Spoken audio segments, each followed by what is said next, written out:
Guys, আজকে আমি তোমাদেরকে শেয়ার করবো আমার বোন ঘরটা কিভাবে নোংরা করেছি। দেখো কাজ, দেখো একটু ঘামলেই পড়ে যাবে। দেখেছো আমার বোনের কাজ, একটু ঘাঁটলেই পড়ে যাবে। ধরবো আর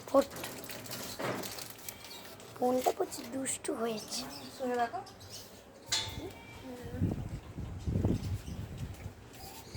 এটা আমাদের নানি বাড়ির কাছে, এটা মাম্মা যাচ্ছে, এটা আমাদের দোলনা।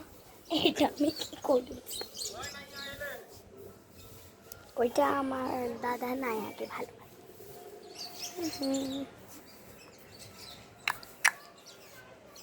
এটা কি করছি,